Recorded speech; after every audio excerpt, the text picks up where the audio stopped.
All right. We did last Sunday night at my house on the porch. Well, see, you didn't tell me that. Let's get started since it's a little after 5.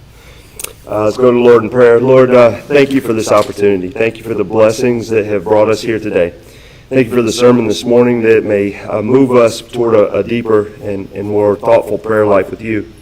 Lord, thank you for bringing us here tonight to edify ourselves and to know how it is to go out into the world, to a lost and dying world, and to bring about a change for you, Lord, a change of heart for our American colleagues and for all those around the world, so that they may come to know the way, the truth, and the life that is you, Jesus. And we thank you for the blessings of this day through Christ our Lord. Amen. Amen. Y'all tell him I was praying for a guitar player a long time ago. But I was playing specifically for a guitar player.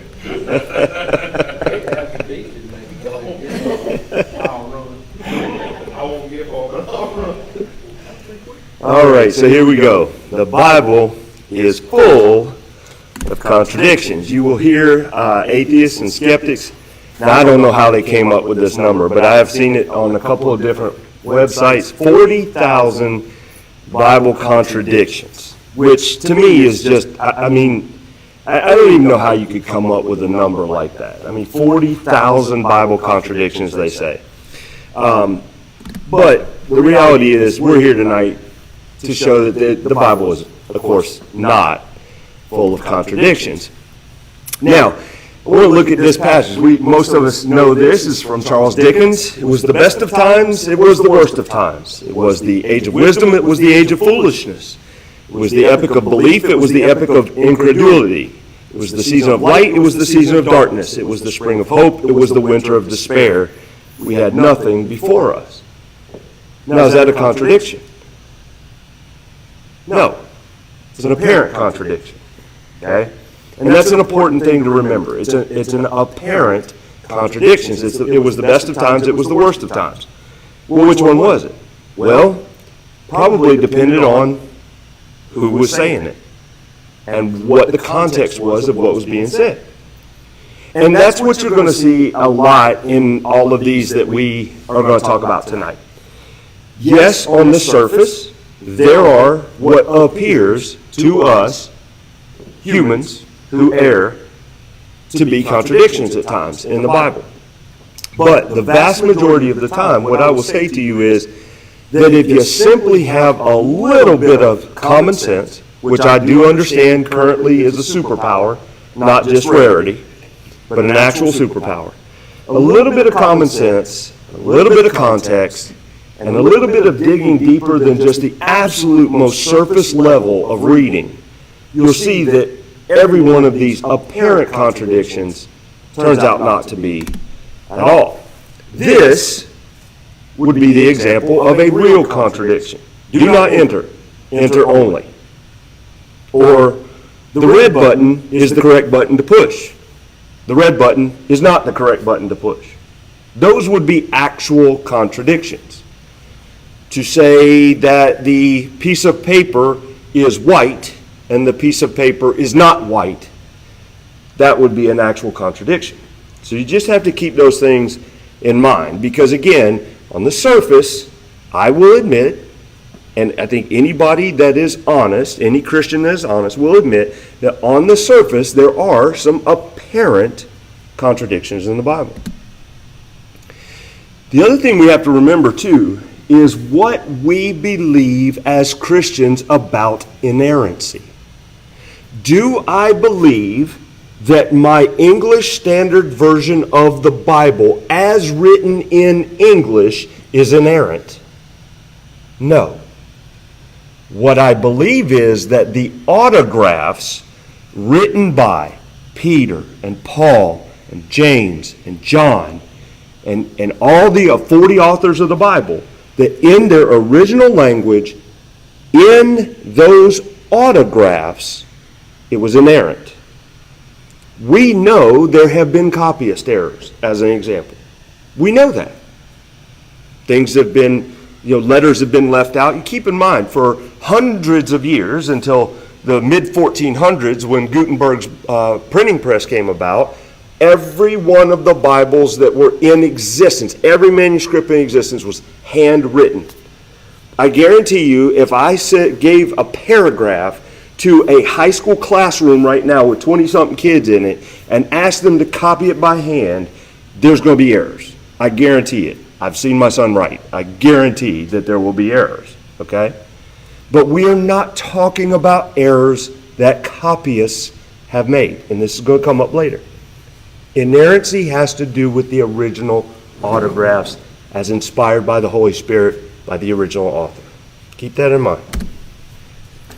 Also keep in mind that every day we base our decisions off of prior existing probabilities. If I knew that Tony always told the truth, if she told me something that didn't sound quite right, I'm still more likely to believe her because I know her to be a truthful person. If, however, I know that some, criminal who has been a criminal all his life and is on drugs every day never tells the truth, then when he tells me something, even if it's true, I'm probably not going to believe it. And you may say, well, why are you bringing this up? Well, because we've talked about this before, and I do not know why it went forward on its own.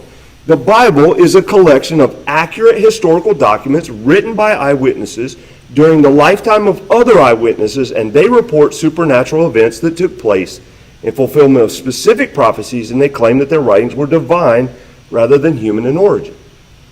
Why do I bring that up? Because just as an example, the book of Acts has been used by archaeologists to find certain trade routes and things of that sort that he talks about Paul and him taking during their missionary journeys. Well, if it's that accurate in that kind of detail, why would you not give it the benefit of the doubt? What you'll often see is that these atheists and skeptics will hold the Bible to a standard that is unattainable, quite honestly, in human standards. What I'm trying to say is because the Bible is accurate and is true in all these other things, shouldn't you as a person of faith, or even quite frankly as a skeptic, give it the benefit of the doubt? In my mind, the answer is yes, right? And keep in mind that no biblical discovery, and that takes into account all manuscript evidence, all archaeological evidence, all of that kind of stuff, no biblical discovery has ever undermined our confidence in the Scriptures. None. So, let's start with Bible contradictions. I'm only going to go through 10 because I want to hit each one of them, and mostly what I want us to look at is how you get to the fact that it's not contradictory. And most of these have been taken from different atheist websites like infidels.org and atheist.com and several other sites that I went to find different ones. Now, I'm sure you've heard of many more, so have I. These are just the 10 that I happened to pick, partly because they're ones I heard or saw most often. So the first one is, do you answer a fool or don't you? Comes from two verses. Answer not a fool according to his folly, lest ye be like him. Answer a fool according to his folly, yes, lest he be wise in his own eyes. So do you answer the fool or don't you? Well, look, if you can't answer that, even as a skeptic, then you might as well just give up because you are not really wise enough to be able to take in your next breath. Okay? I mean, I'm going to be very blunt about this. Answer not a fool according to his folly, lest you be like him yourself. What is that telling you to do? If a fool is saying something foolish to you, don't say something foolish back. Amen. Answer a fool according to his folly, lest he be wise in his own eyes. In other words, if a fool says something foolish to you, give him a wise answer back so that he understands or she understands that he or she is not wise. It's giving you two different ways of answering the fool. It's not a contradiction. by any stretch of the imagination. But yet on 3 different atheist websites I found this. Do you answer a fool or don't you? It amazes me sometimes how stupid atheists think that the authors of the human authors of the Bible were. You'll oftentimes hear them say, oh, they were illiterate goat herders. Well, first of all, it's written down. So clearly they weren't illiterate. I mean, it's the dumbest statement to begin with. And why they always say they're goat herders, I'm not sure. But for some reason, atheists tend to say that they were illiterate goat herders. Shepherds, maybe. Goat herders, not so sure. Nevertheless, they're not illiterate. They wrote it down. It is amazing how many of these atheists are so self-pious that they think they are so much smarter than someone 2,000 years ago or more. There's nothing about technology. Yes, we have more technology. Does that make any of us smarter? No. In fact, they've actually done research studies that have shown that things like Google and MapQuest have made us dumber. Because we don't even bother remembering facts anymore. We simply remember that we can look it up on Google. Okay? So it drives me crazy when they say that, because it just simply is not true. So let's go to one that's actually a little bit more legitimate. Do we submit to authorities as Christians, or don't we? Well, here's the conundrum. 1 Peter 2:13 says, be subject for the Lord's sake to every human institution, whether it be to the emperor as supreme, comma. Now, this comes straight off an atheist website. I want you to notice that real quick. How does this phrase end as they quoted it on infidels.org? Comma. Remember, the numbers weren't there when they wrote it. And the numbers oftentimes are really put in kind of awkward, weird places, like in the middle of a sentence. But the atheist website says, be subject to the Lord, for the Lord's sake, to every human institution. But they say, wait a minute. So let's look at that in context. Be subject for the Lord's sake to every human institution, whether it be to the emperor as supreme, or to governors as sent by him to punish those who do evil and to praise those who do good. So why are we to submit to authority? Because God's put them in place to punish evildoers and to praise those who are good. Now, the one they say contradicts it is Acts 5:29. But Peter and the apostles answered, we must obey God rather than men. The context here is they're talking to the Sanhedrin. They're talking to the authorities. Now, were they government authorities? No, not in the strictest sense. Who was the government at the time? Rome. They were before the ruling council of the Jews, the Sanhedrin. So let's look at 5:29 in context. We've got to back up to verse 17. But the high priest rose up, and all who were with him, that is, the party of the Sadducees, and filled with jealousy, they arrested the apostles and put them in public prison. But during the night, an angel of the Lord opened the prison doors and brought them out and said, go and stand in the temple and speak to the people all the words of this life. And when they heard this, they entered the temple at daybreak and began to teach. Now when the high priest came, and those who were with him, they called together the council, all the senate of the people of Israel, and sent to the prison to have them brought. But when the officers came, they did not find them in the prison, so they returned and reported, we found the prison securely locked and the guards standing at the door, but when we opened them, we found no one inside. Now when the captain of the temple and the chief priests heard these words, they were greatly perplexed about them, wondering what this would come to. And someone came and told them, look, the men whom you put in prison are standing in the temple and teaching the people. Then the captain with the officers went and brought them, but not by force, for they were afraid of being stoned by the people. And when they had brought them, they set them before the council, and the high priest questioned them, saying, we strictly charged you not to teach in his name, yet here you have filled Jerusalem with your teaching, and you intend to bring this man's blood upon us. But Peter and the apostles answered, we must obey God rather than men. So is this a contradiction? Absolutely not.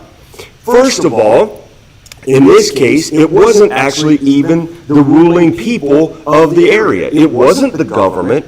It was the ruling class of their religion, the Jewish people.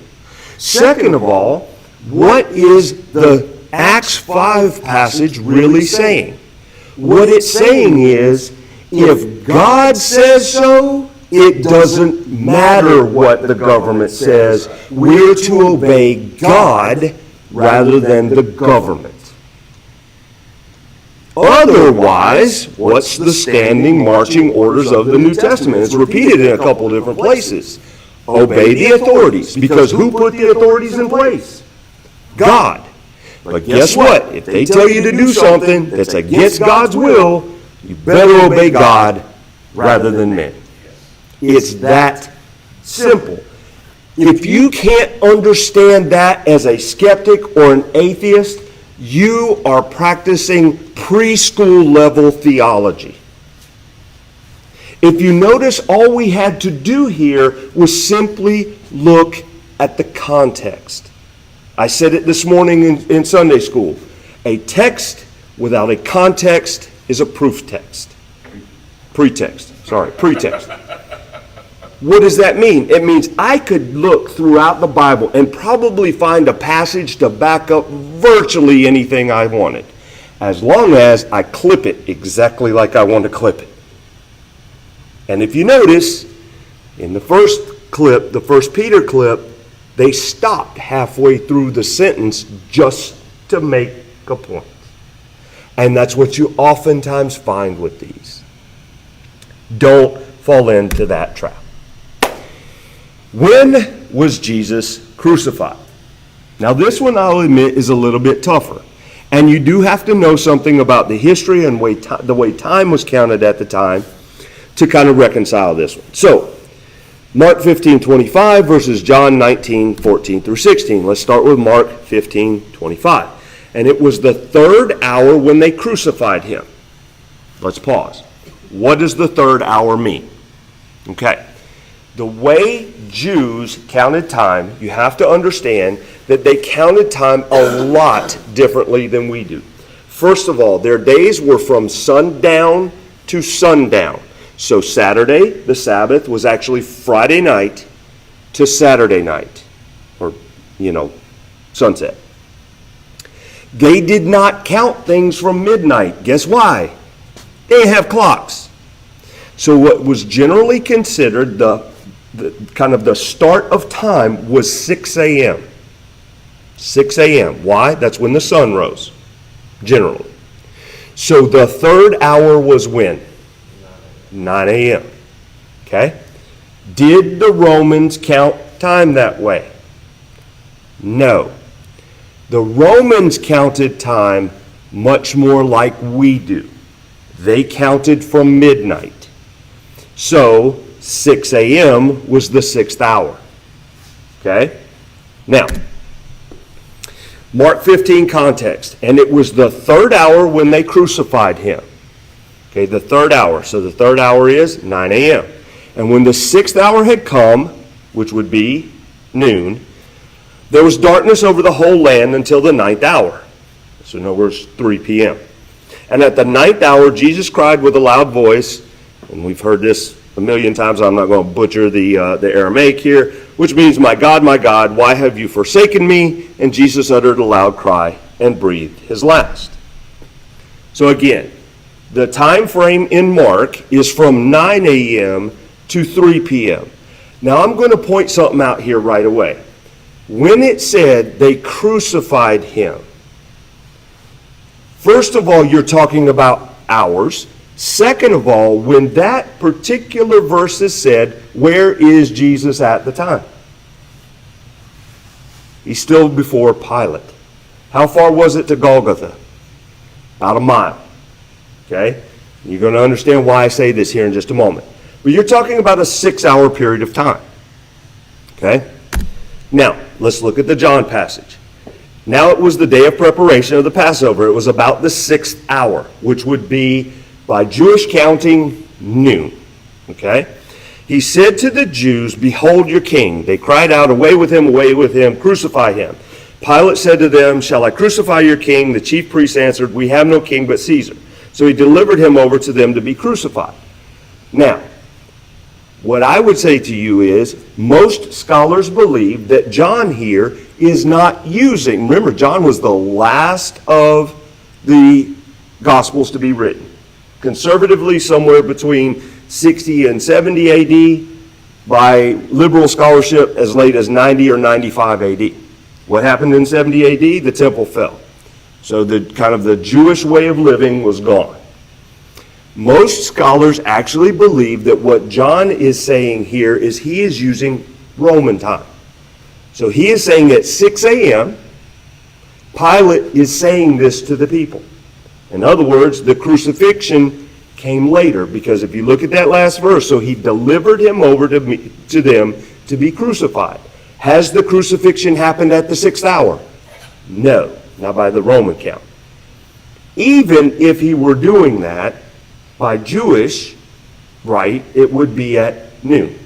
Does that fall within the time frame that we just talked about in Mark? Yes, sure does. Let's look at the other. So that's noon, okay? So either 6 or noon. Let's look at the other passages that talk about the same event. In Matthew 27, then he released for them Barabbas, and having scourged Jesus, delivered him to be crucified. Now from the 6th hour, noon, because remember, Matthew is a very Jewish gospel. From the 6th hour, there was darkness over all the land until the 9th, 3 p.m. And about the 9th hour, Jesus cried out, and Jesus cried out again with a loud voice and yielded up his spirit. So again, what's the time frame here? Noon to 3. Because everything else has happened before that. Just like in Mark, just like in John. How about Luke? It was now about the 6th hour, and there was darkness over the whole land until the 9th hour, while the sun's light failed, and the curtain of the temple was torn in two. Then Jesus calling out with a loud voice, Father, into your hands I commit my spirit. And having said this, he breathed his last. The bottom line is, even Luke says somewhere between noon and 3. Did they wear these? No. At best, they had a sundial. At best. You ever tried to put up a sundial? It's really difficult, actually, because you have to know exactly when it is, you have to know exactly what angle to put it in, all this kind of stuff. They didn't have digital timing, okay? The bottom line is, Jesus was crucified somewhere between 9 a.m. and 3 p.m. And keep in mind, people used to actually be on crosses for days. He was there for hours, somewhere between 3 and 6 hours. And the bottom line about that is, it was so fast it shocked Pontius Pilate that he was dead that fast. Is this a contradiction? No, because even in the Mark passage, if you notice, stuff happens between when it says at the 3rd hour he was crucified, then there's stuff that happens, then it goes dark. What do all three of them who mention the darkness say? It was at noon. So is there a contradiction there? Nope, not at all. 2 or 7? Which one is it? Noah's Ark. Yes. 2 or 7? The answer is yes.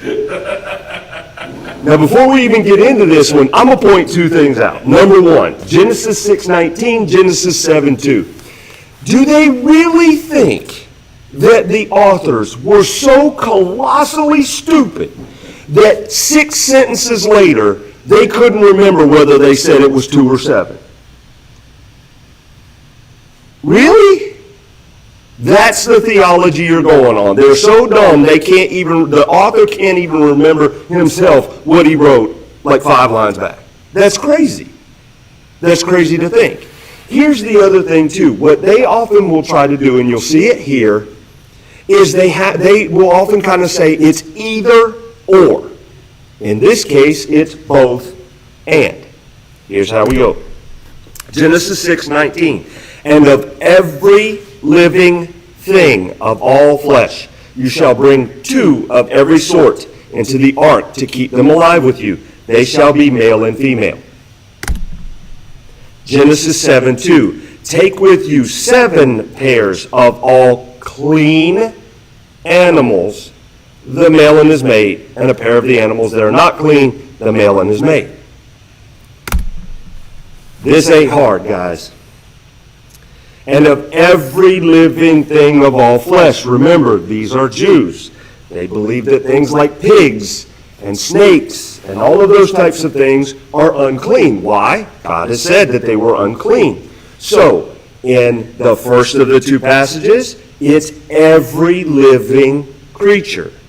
In the second of two, Genesis 7:2, take with you 7 pairs of all clean animals.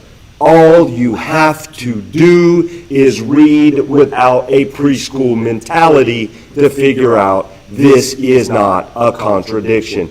It's not even that close to an apparent contradiction, for crying out loud. But yet, it's on multiple atheist websites. How ridiculous is that? They had to eat and they had to worship. There you go. Clean would have been useful. That's right. Did Michael have children or didn't she? So again, I'm going to point out right up front, look at the two passages, 2 Samuel 6:23 and 2 Samuel 21:8. Do they really believe that the author of Samuel was so dumb he couldn't remember that either Michael did or did not have children? Okay, I'm going to point out another thing. Up until this point, I have been quoting in these passages, all from the English Standard Version. Why I chose that? That's the one I read on a daily basis. But I'm going to point out here, we're looking at New King James. This is another thing, this is a tactic you'll see atheists do a lot, is they will go to different versions of the English Bible in order to show a contradiction. I'll give you a different example. When you look at the 10 Commandments, guess what the only version of the 10 Commandments that I could find that says, thou shalt not kill, is the King James Version. Every other English version I looked at says, thou shalt not murder. Because what oftentimes they'll say in a similar fashion is they will say, well, look, it says thou shalt not kill, but then in other areas they'll say, look, God says to kill this person because they, as an example, committed capital murder. Which one is it? Do you kill, do you don't kill? Well, the reality is, if you look at the words that are used there in the Hebrew, it's really probably more appropriately translated murder in the 10 Commandments. So, that's why I point this out. New King James Version, okay?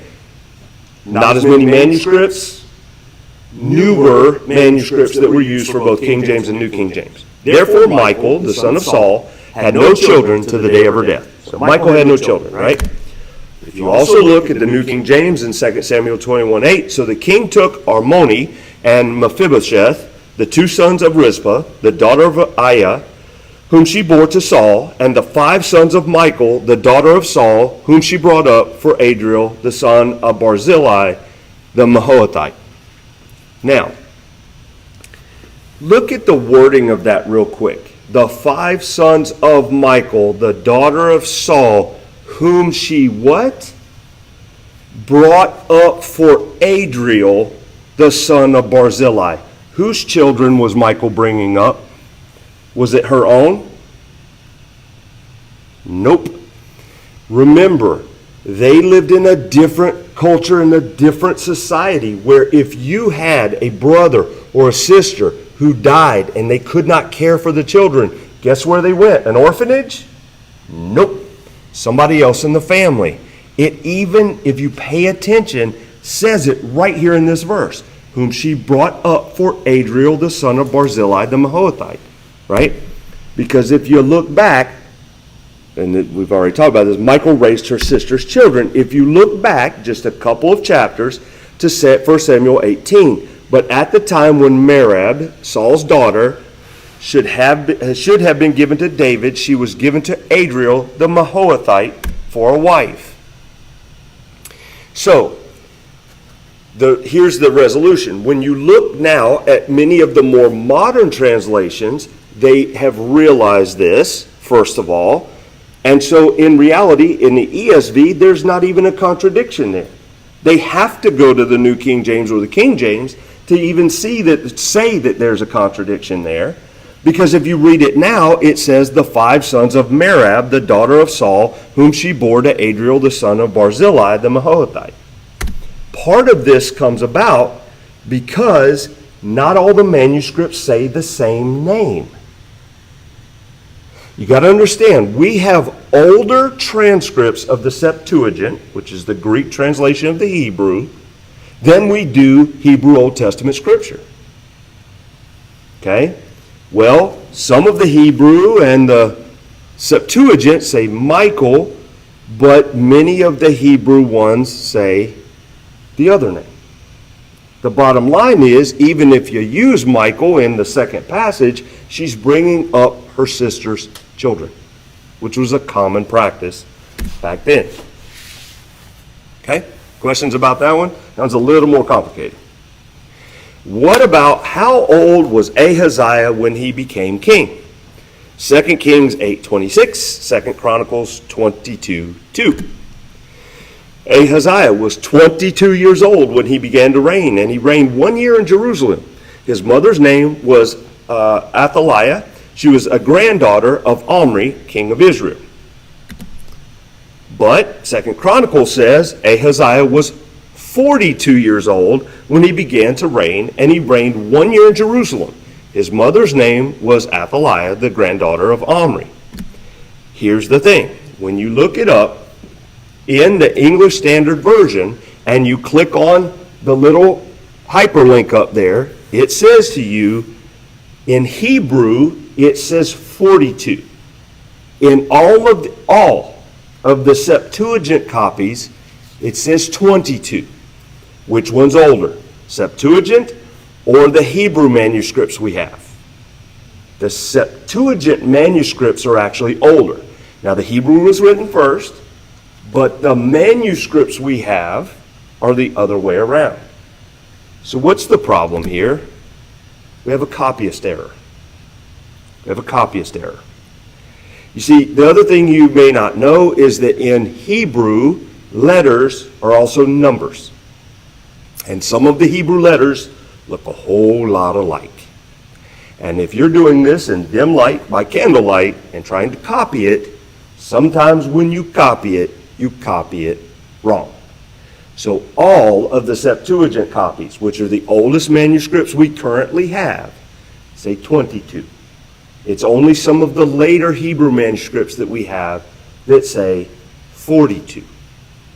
That's why you saw, if you paid attention, I had 22 in brackets, because only some of the older translations, like King James and New King James, even have the contradiction in it. Because those were based on the more recent manuscripts. Remember, they only had about 6 manuscripts of Greek when they did the King James version of the Bible. Okay? So, the problem was a copyist error. And that's not just a convenient, I'm saying, oh, it's a copyist error. No, there's manuscript reasons to say it's a copyist error. I'll give you another example. If you look at different accounts of the days of Saul, one says there were 40,000 stalls. One says there were 4,000 stalls. Guess what a copyist did? He added a 0. You ever done that? I have. Right? It's a copyist error. That's all it is. Who killed Saul? 1 Samuel 31, 4-5 versus 2 Samuel 1, 6-10. Again, I'm going to point something out. We artificially divide 1 and 2 Samuel. If you look at a Hebrew Bible, if you look at a Jewish Bible, it is one book, Samuel. It's the same author. Again, the atheist here wants us to believe, or wants someone who's searching to find out, to believe that they can't even remember what they wrote. Okay? Let's look at the two passages. And then Saul said to his armor bearer, "Draw your sword and thrust me through." This is, they're in a battle, and Saul has been injured, and he's getting ready to be taken by them, and he doesn't want to be embarrassed, right, and shown for the world. So he says, then Saul said to his armor bearer, "Draw your sword and thrust me through with it, lest these uncircumcised come and thrust me through and mistreat me." But his armor bearer would not, for he feared greatly. Therefore Saul took his own sword and fell upon it.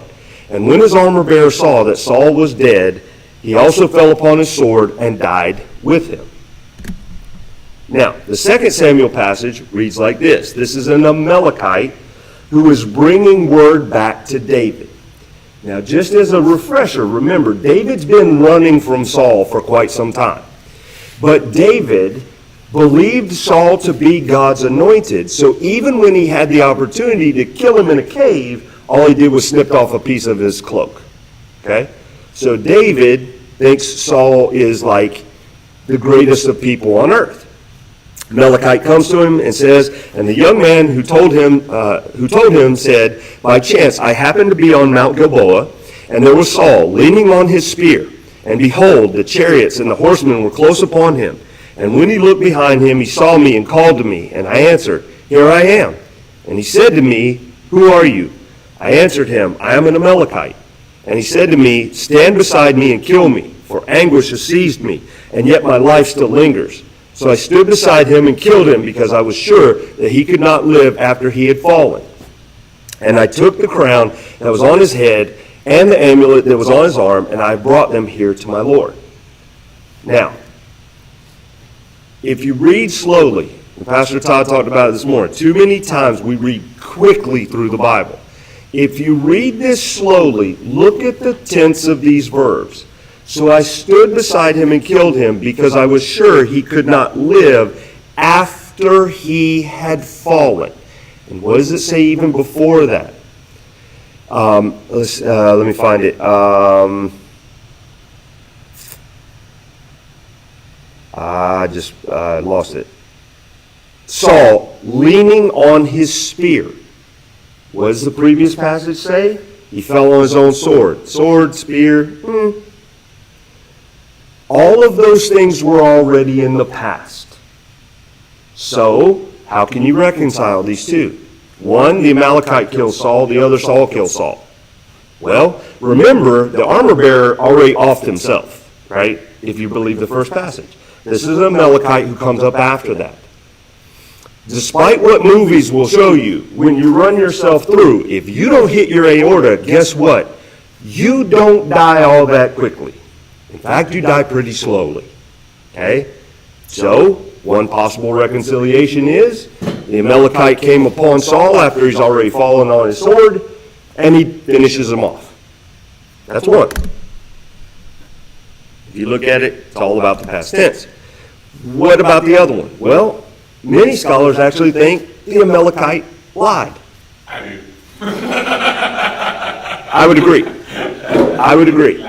Because when you look at it in context, he's coming to David thinking David is going to be super happy that he brings this news of Saul's death. What happened to the Amalekite? David lops his head off. David killed him. Why? Because even David wouldn't kill Saul. David was the man after God's own heart, and he wouldn't kill Saul because Saul was God's anointed. So, understand, these are discussions, and they are written down accounts of what people said and did. You can have an accurate portrayal of a lie. We see that actually quite a few times in the Pentateuch. Think about it. What did Abraham say about his wife Sarah? She is my sister. Not once, twice. Okay? I'm not saying, technically, sort of, he was right. But what did he do? What was he doing? He was perpetrating a lie. Does the Bible accurately record that? Yes. Does that mean the Bible is lying? No. It just means the Bible is accurately portraying that someone else lied. And that's basically what I agree with Pastor Todd, by the way. But even if you don't think the Amalekite died, there is a resolution for the two apparent contradictions. We think that's why he gathered around this stuff, is to kind of get like a reward for David when he got there. He found a dead man and gathered his stuff. Right. All right. This one I got from one of the videos I watched from Pastor Mike Winger. who runs a website called BibleThinker.org. Highly recommend it. Was Jesus in despair and confused on the cross or not? And this comes from the musings of the very rich man by the name of Bart Ehrman.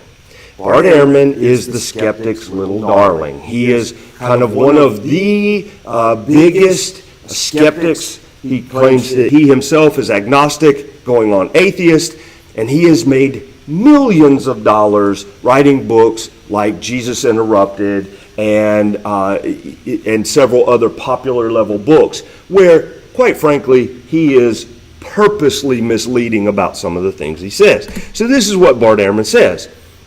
Speaking of Mark's gospel, he says, Jesus goes to a painful and humiliating death, unsure of why it's happening to him in Mark's gospel. In Luke's gospel, Jesus is more concerned about the women than he is his own fate, because in Luke's gospel, he talks about the women of Jerusalem, don't weep for me, weep for yourself, basically. And then he goes on to say, at the end, most telling of all in Luke's gospel, instead of crying out, my God, why have you forsaken me? Jesus says, Father, into your hands I commend my spirit. And he dies. And when people have said, well, look, if you simply use all four gospels that were written to different audiences for different purposes, and you look at them and reconcile them together, then you will understand the whole of the picture. And Ehrman says, well, you can do that. And he has this real kind of high squeaky voice. Well, you can do that, but then you're doing your own gospel, not what's been given to you. Well, that's garbage, first of all. Second of all, let's just look at these passages for a moment. Mark 14, and when it was evening, he came to the 12, and as they were reclining at table and eating, Jesus said, truly, I say to you, one of you will betray me, one who is eating with me. They began to be sorrowful and say to him, one after another, is it I? He said to them, it is one of the 12, one who is dipping bread into the dish with me. For the Son of Man goes as it is written of him, but woe to that man by whom the Son of Man is betrayed. It would have been better for that man if he had not been born. Does Jesus know what is about to happen to him in terms of being betrayed? In Mark's gospel, just 2 chapters before what actually happens to him when he cries out, my God, why have you forsaken me? So does he know what's about to happen to him? Yes, he knows one of the 12 is about to betray him. I go on. And as they were eating, he took bread, and after blessing it, broke it and gave it to them and said, take, this is my body. And he took a cup, and when he had given thanks, he gave it to them, and they all drank of it. And he said to them, this is my blood of the covenant, which is poured out for many. Poured out for many. Anybody know where that comes from? Isaiah 53. What is Jesus saying here? I am the fulfillment of the suffering servant. In Isaiah 53, this is my blood of the covenant, which is poured out for many. Truly I say to you, I will not drink again of the fruit of the vine until that day when I drink it new in the kingdom of God. Does he know what's about to happen? Yes, he knows he is the one that is about to fulfill Isaiah 53 and what's going to happen afterwards. He's going to go to heaven and drink of the fruit of the vine again. Is he in despair not knowing what's going on? No, he is not. And he came the 3rd time and said to them, are you still sleeping and taking your rest? It is enough. The hour has come. The Son of Man is betrayed into the hands of sinners. Rise, let us be going. See, my betrayer is at hand. Does he know what's about to happen to him? Yes, he's about to get arrested. Come on, baby. And then he says, right after that, he says, and Jesus said to them, have you come out as against a robber with swords and clubs to capture me? Day after day I was with you in the temple teaching, and you did not seize me. But let the scriptures be fulfilled. What is Jesus saying here? It was already written. This is what's going to happen. I know what's going on. I am fulfilling the scriptures. Is he confused? No. Is he in despair? No, not at all. If we look back a little ways in Mark, it's even more apparent that Jesus knew exactly what was going to happen to him, and he began to teach them that the Son of Man must suffer many things, be rejected by the elders and the chief priests and the scribes, and be killed, and after 3 days rise again. So does Mark think Jesus went to the cross not knowing what was going on? Not at all. He says it again in Mark 9:31, for he was teaching his disciples, saying to them, the Son of Man is going to be delivered into the hands of men, and they will kill him. When he is killed, after 3 days he will rise. Is Jesus in despair there? Is he confused? Not at all.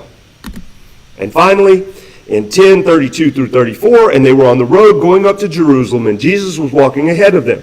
And they were amazed, and those who followed were afraid. And taking the 12 again, he began to tell them what was happening to him, saying, see, we are going up to Jerusalem, and the Son of Man, meaning himself, will be delivered over to the chief priests and the scribes, and they will condemn him to death and deliver him over to the Gentiles. And they will mock him and spit on him and flog him and kill him. And after 3 days he will rise. Does Jesus know, walking up to the city of Jerusalem, what's about to happen to him? Yes, he does. What is Bart Ehrman also failing to understand about the phrase, my God, why have you forsaken me? He is quoting Scripture. He's quoting Psalm 22, which is known by every Jew to be a messianic psalm. He's saying, I am that guy. I'm the one who came to do all that stuff. Not, I have no idea why I'm on this cross. It's just absolutely ridiculous. So that one just goes completely away. That is Bart Ehrman, who is a theologian and biblical scholar, quite frankly, being purposely misleading. Number 9, does God change? Malachi 3:6, Exodus 32:14. Well, let's look at Malachi 3:16. So 3:6, not 16. Sorry about that. Again, look at the translation. NASB from 1995. For I, the Lord, do not change. Therefore you, O sons of Jacob, are not consumed. Exodus 32:14 says, so the Lord changed his mind about the harm which he said he would do to his people. So does the Lord change or doesn't he change? Well, the first thing I'm going to say to you is what Malachi is talking about is God's character. God's character has never changed. God is all good. God is all knowing. God is all loving. That never changes. But I will put forth to you that any time we do anything, make any decision or any action, have we changed? Yeah.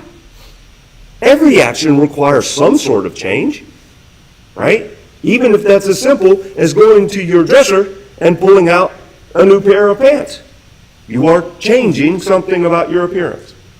So any action by God would mean there is some change, right? Before creation, God was still God. But he did, at some point, make the decision to make creation. Does that make God a changing God? No. It means God can decide to do whatever he wants to do whenever he wants to. Okay, that's the first thing about it. The second thing about it is, if you look at the Malachi, golly, twice. If you look at the Malachi 3:6, if you look at just the next verse, this is how bad their theology is. The next verse explains what is meant by that. For I, the Lord, do not change. Therefore you, O sons of Jacob, are not consumed. From the days of your fathers, you have turned aside from my statutes and have not kept them. Return to me, and I will return to you, says the Lord of hosts. But you say, how shall we return? What is God really saying in these two sentences back to back? I haven't changed. I still love you. You're still my people. What's different is you haven't accepted me. If you accept me, I'll still accept you. And if you look at the Exodus 32 passage in any of the newer versions, including the newer version of the NASB, Exodus 32:14 doesn't read the same anymore. It says, and the Lord relented from the disaster he had spoken of bringing on his people, not changed his mind, which is what the NASB 95 said. So is there a contradiction there? No, not at all. That's why I never heard you can change your mind without changing your character. That's absolutely correct. That's a great way of putting it. What about, and this by the way, is the one that supposedly led Bart Ehrman away from Christianity. Bart Ehrman claims that he was an evangelical, and he went to college, and then he decided to go to seminary. His big mistake was he decided to go to Princeton Theological Seminary, which is about the most liberal seminary on the planet. I don't know why you as an evangelical Christian would decide to do that, because any seminary where people go to lose their faith is not a seminary that preachers should go to, in my personal opinion. But this particular apparent contradiction is what Bart Ehrman said led him down the path of doubting the entire Bible. And that is, was Jesus wrong about the high priest when David ate the showbread? The passage you'll see is in Mark 2. The original was in 1 Samuel 21. Now, let's look at the Mark 2 passage. One Sabbath, he was going through the grain fields, and as they made their way, his disciples began to pluck heads of grain, and the Pharisees were saying to him, "Look, why are they doing what is not lawful on the Sabbath?" And he said to them, "Have you never read that what David did when he was in need and hungry, he and those who were with him, how he entered the house of God in the time of Abiathar the high priest?" Keep that name in mind, Abiathar, or Abiathar, the high priest, and ate the bread of the presence, which is not lawful for any but the priests to eat, and also gave it to those who were with him. And he said to them, the Sabbath was made for man, not man for the Sabbath, so the Son of Man is Lord even of the Sabbath. Okay. Let's look at the 1 Samuel passage. And you'll see there are several ellipses in here because there's a lot of information that is added in, or that is in the Bible that isn't germane to what we're talking about. So then David came to Nob, to Ahimelech the priest. Ahimelech. Notice, by the way, they don't call him Ahimelech the high priest. They just call him Ahimelech the priest. But it's pretty clear he was probably the high priest at the time. And Ahimelech came to meet David, trembling, and said to him, "Why are you alone and no one with you?" And David said to Ahimelech the priest, "The king has charged me with a matter, and said to me, let no one know anything of the matter about which I send you, and with which I have charged you. I have made an appointment with the young men for such and such a place. Now then, what do you have on hand?" David's been running for a while. He's hungry. He says, "Give me 5 loaves of bread, or whatever is here." And the priest answered David, "I have no common bread on hand, but there is holy bread, if the young men have kept themselves from women." Now Saul heard it, and so he gives him the bread, and his men eat. Now in the next chapter, this is Saul's response. Now Saul heard that David was discovered, and the men who were with him. Then the king sent to summon Ahimelech, because remember, at this time, David and Saul are at odds with each other. Saul's wanting to kill David. Then the king sent to summon Ahimelech the priest, the son of Ahitub, I think, and all his father's house, the priests who were at Nob, and all of them came to the king. And Saul said, "Hear now, son of Ahitub."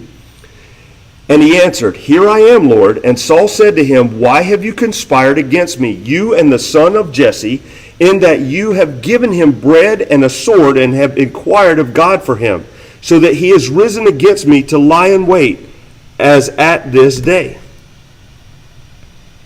And the king said, "You shall surely die, Ahimelech, you and all your father's house." And the king said to the guard who stood about him, "Turn and kill the priest of the Lord." And Doeg the Edomite turned and struck down the priests, and he killed on that day 85 persons who wore the linen ephod, in other words, the priests. But one of the sons of Ahimelech, the son of Ahitub, named Abiathar, escaped and fled after David. And Abiathar told David that Saul had killed the priests of the Lord. And David said to Abiathar, "I knew on that day when Doeg the Edomite was there that he would surely tell Saul, I have occasioned the death of all the persons of your father's house. Stay with me, do not be afraid, for he who seeks my life seeks your life. With me you shall be in safekeeping." What goes on, by the way, to Abiathar? What happens to him later? He becomes the high priest. Which one in Jewish history is far more famous? Ahimelech or Abiathar? Abiathar. Why? Because if you read back a ways, Ahimelech was not the greatest of dudes. Okay?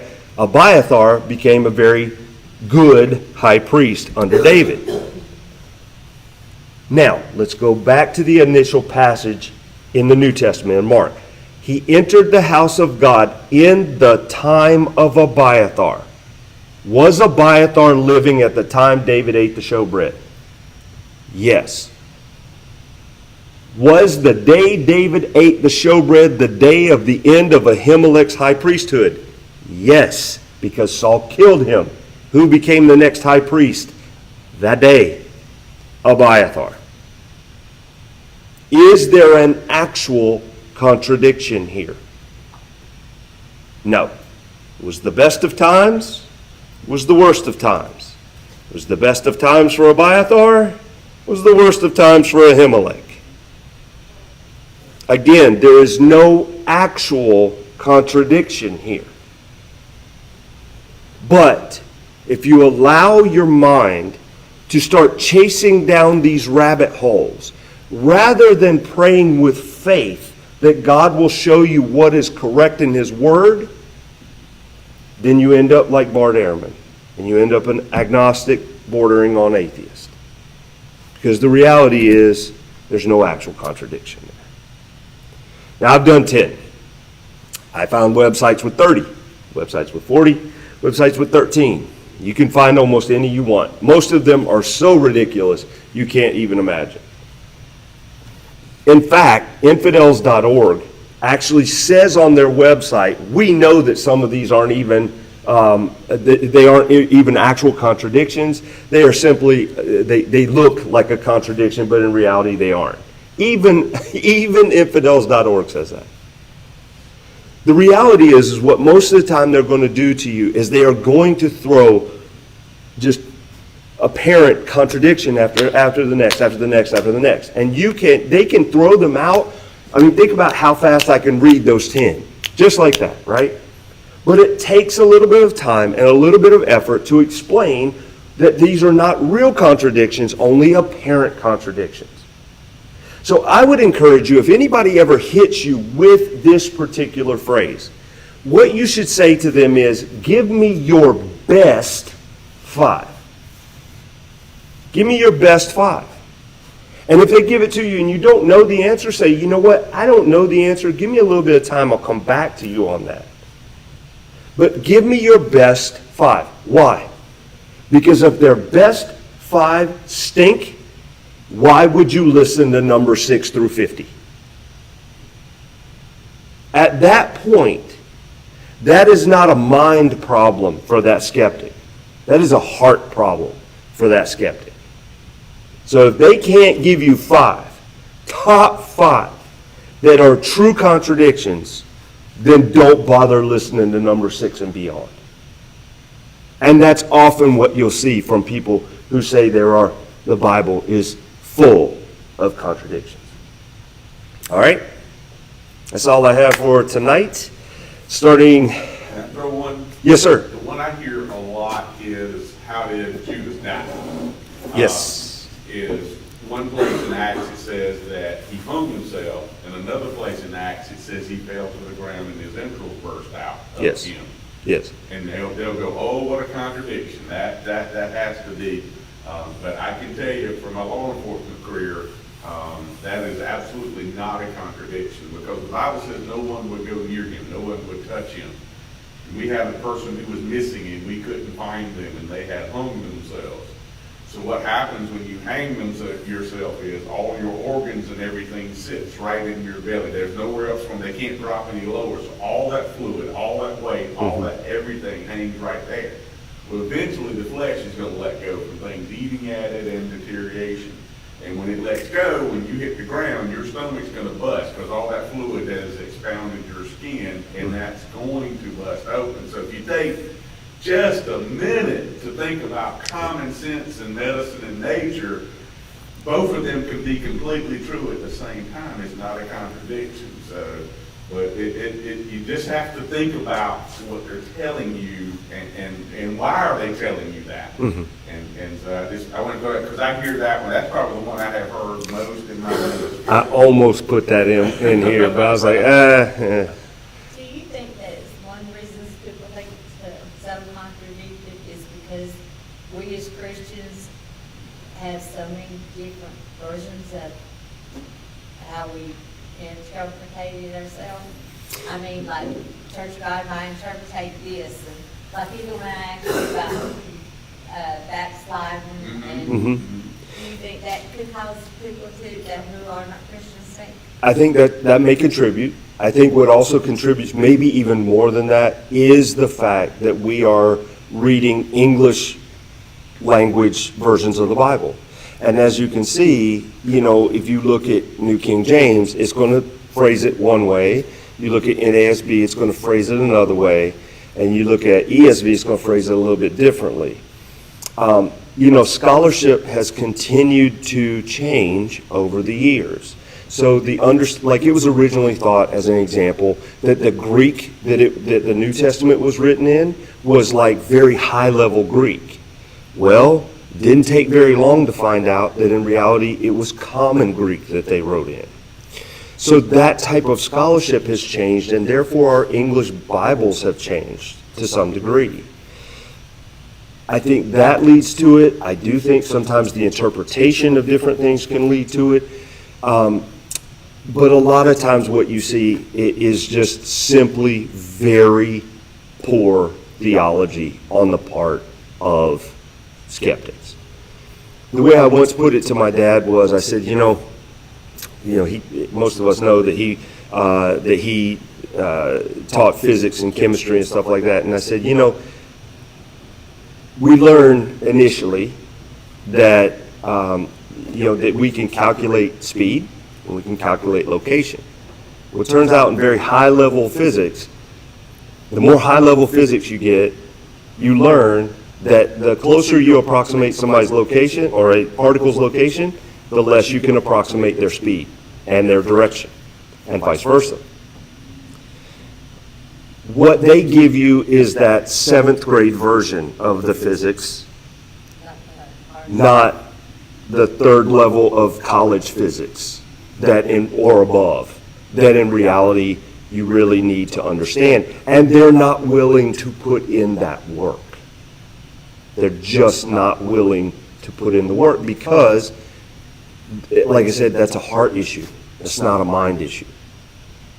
Now, where I see the apologetics coming into it is if you can get someone who is an honest skeptic, and there are honest skeptics, don't get me wrong, there's a lot of them. But if you can get an honest skeptic to at least listen to you say, look, here is a very reasonable way to have these two marry up and not be contradictory, then they perhaps will start looking into it more and saying, maybe this guy's right about that, or maybe that gal's right about that. Yeah. Biblical illiteracy plays big into that. Mm-hmm. You don't have anything to argue back with. You'll go, oh, it must be a contradiction. I was thinking, as you were saying that, like last week, Dr. Wayne showed us that thing that said the comparison between Kennedy and Lincoln, and one of the things says that Booth killed him in the theater and ran to a warehouse. Go back to your basic history. Did he run to a warehouse? Ran to a barn, right? Right. He didn't run. So, that's right. If you know anything at all about Kennedy didn't have a secretary named Lincoln. That's not even true. That was just hyperbole to make it up. But if you don't know the facts, you accept what somebody's telling you is true, versus if you have biblical literacy, you go, wait a minute, that's not even true. And so it's about being able to study and know the Word.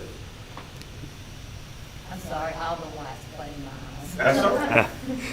It might have made my head worse. So in the next couple weeks, the week of the 17th, I think it is, I won't be here. I'll be doing reserve duty.